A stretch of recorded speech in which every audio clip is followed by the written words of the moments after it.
7월 8일 금요일 영성 회복을 위한 100일 말씀 묵상 시작하겠습니다. 다 같이 사도신경으로 신앙 고백하시겠습니다. 나는 전능하신 하나님 천지의 창조주를 믿습니다. 나는 그의 유일하신 아들 우리 주 예수 그리스도를 믿습니다. 그는 성령으로 잉태되어 동정녀 마리아에게서 나시고 본디오 빌라도에게 고난을 받아 십자가에 못 박혀 죽으시고 장사된 지 사흘 만에 죽은 자 가운데서 다시 살아나셨으며 하늘에 오르시어 전능하신 아버지 하나님 우편에 앉아 계시다가 거기로부터 살아있는 자와 죽은 자를 심판하러 오십니다. 나는 성령을 믿으며 거룩한 공교회와 성도의 교제와 죄를 용서받는 것과 몸의 부활과 영생을 믿습니다. 아멘. 찬송가 246장 나 가나안 땅 귀한 성에 함께 부르시겠습니다.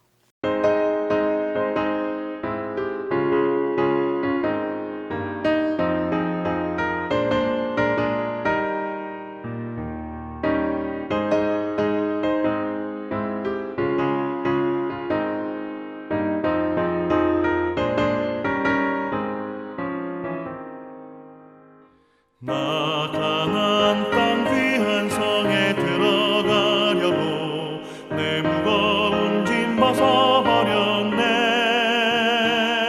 죄 중에 다시 방황할 일 전혀 없으니 저 생명 시냇가에 살겠네. 길이 살겠네. 나 길이 살겠네. 저 생명 시냇가에 살겠네.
양심 되게 생명 되겠네.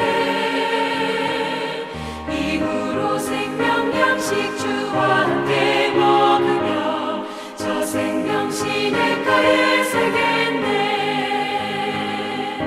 길이 살겠네. 나 길이 살겠네. 저 생명 시냇가에 살겠네. 길이 살겠네. 나 길이 살겠네. 저 생명 시냇가에 살겠네. 이 시간 우리에게 주시는 하나님의 말씀은 사도행전 7장 9절에서 16절까지 말씀입니다. 함께 한 절씩 읽겠습니다. 제가 봉독하겠습니다.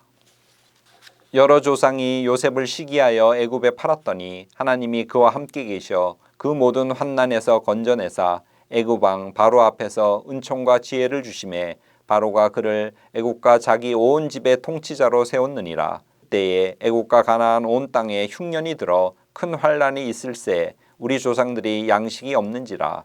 야곱이 애굽에 곡식이 있다는 말을 듣고 먼저 우리 조상들을 보내고 또 재차 보내매 요셉이 자기 형제들에게 알려지게 되고 또 요셉의 친족이 바로에게 드러나게 되니라. 요셉이 사람을 보내어 그의 아버지 야곱과 온 친족 75사람을 청하였더니 야곱이 애굽으로 내려가 자기와 우리 조상들이 거기서 죽고 세겜으로 옮겨져 아브라함이 세겜 하몰의 자손에게서 은으로 값주고 산 무덤에 장사되니라. 오늘 본문이 속한 사도행전 7장은 스데반이 순교당하기 직전에 예루살렘의 유대인들 앞에서 설교했던 내용 중의 일부입니다. 스데반은 유대인들이 거짓 증인을 내세워서 이 사람이 이 거룩한 것과 율법을 거슬러 말하기를 마지 아니하는도다라고 고발을 합니다. 이에 대제사장이 스데반에게 묻습니다. 이것이 사실이냐? 이렇게 물으니까 스데반이 7장 2절부터 길게 이스라엘의 역사를 53절까지 설명합니다. 2절에서 8절까지는 아브라함에 대한 이야기가 나옵니다. 그리고 오늘 읽은 우리 본문 9절에서 16절까지가 요셉의 이야기입니다. 아브라함에게 주신 약속이 요셉을 통해서 이어지고 있기 때문에 아브라함에 이어서 요셉으로 이야기가 전개되고 있습니다. 참고로 17절에서 43절까지는 모세에 대한 이야기, 그리고 44절에서 50절까지는 장막과 성전에 대한 이야기가 나옵니다. 그리고 맨 마지막 51절에서 53절까지는 공회에 대한 신랄한 비판으로 이야기를 끝내고 있습니다. 스데반 설교의 결론은 제일 마지막 51절에서 53절에 나옵니다.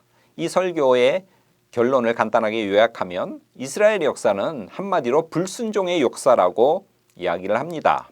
그리고 너희 조상들이나 너희나 모두 성령을 거슬렀다고 스데반은 비판을 합니다. 조상들은 예언자를 죽였고 너희들은 예수 그리스도를 죽였다는 것입니다. 게다가 너희들은 지금 율법도 지키지 않고 있다고 이렇게 핵폭탄과 같은 선언을 합니다.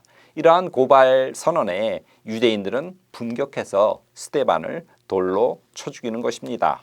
자, 오늘 본문에 집중해 봅시다. 먼저 9절, 10절 읽어보겠습니다. 여러 조상이 요셉을 시기하여 애굽에 팔았더니 하나님이 그와 함께 계셔 그 모든 환난에서 건져내사 애굽 왕 바로 앞에서 은총과 지혜를 주심에 바로가 그를 애굽과 자기 온 땅의 통치자로 세웠느니라. 사도행전의 저자 누가는 아브라함에게 대해서 설명한 다음에 이삭과 야곱에 대한 이야기를 8절에서 휙 지나가듯 이름만 언급하고는 건너뛰어서 야곱에게 집중을 합니다. 아까도 잠깐 말씀드렸지만 이유는 아브라함에게 했던 약속이 1차적으로 요셉 때에 성취되었기 때문입니다. 요셉이 형제들에게 시기당한 이야기는 우리는 잘 알고 있습니다. 요셉은 꿈장이었죠. 요셉은 꿈을 꿉니다. 형의 단들이 자기의 단에게 절하는 꿈을 꿉니다. 또 다른 꿈에서는 해와 달, 아마 부모님을 뜻할 것입니다. 그리고 11별들, 자기 형제들이겠죠. 그 별들이 자기에게 절하는 꿈을 꿉니다. 자신들이 동생 요셉에게 절을 한다는 이 꿈의 내용에 형들은 시기해서 그를 해하려고 합니다. 그러나 차마 죽이지는 못하고 결국 애굽에 팔아버립니다. 애굽에 팔려간 요셉은 갖은 어려움 속에서도 좌절하지 않고 그 위기를 이겨냅니다. 그래서 결국 총리 대신이 됩니다. 이로써 아브라함에게 주셨던 하나님의 약속이 1차적으로 단기적으로 요셉 때에서 성취되는 것입니다. 11절에서 14절 읽어보겠습니다. 그때에 애국과 가나안 온 땅에 흉년이 들어 큰 환란이 있을새 우리 조상들이 양식이 없는지라 야곱이 곡식이 있다는 말을 듣고 먼저 우리 조상들을 보내고 또 재차 보내매 요셉이 자기 형제들에게 알려지게 되고 또 요셉의 친족이 바로에게 드러나게 되니라. 요셉이 사람을 보내어 그의 아버지 야곱과 온 친족 75사람을 청하였더니 극심한 흉년이 가나안과 애굽 땅에 창궐합니다. 총리 대신 요셉의 지혜 덕분에 애굽은 그러나 충분한 식량을 비축해 놓을 수 있었습니다. 가나안에 살던 요셉의 형제들은 흉년을 견딜 수 없었습니다. 그래서 애굽으로 양식을 구하러 갑니다. 형제들이 온 것을 요셉은 한눈에 알아봅니다. 그래서 우여곡절 끝에 야곱의 집안은 애굽으로 내려가게 됩니다. 14절에 보면 야곱과 온 친족 75사람이라는 표현이 나옵니다. 이들이 애굽에 내려갔다는 거죠. 창세기 46장 27절과 출애굽기 1장 5절에 보면 70명이 내려갔다고 이렇게 히브리어 본문에는 나옵니다. 그런데 같은 본문 70인역 번역에 보면 75명이 내려간 것으로 나옵니다.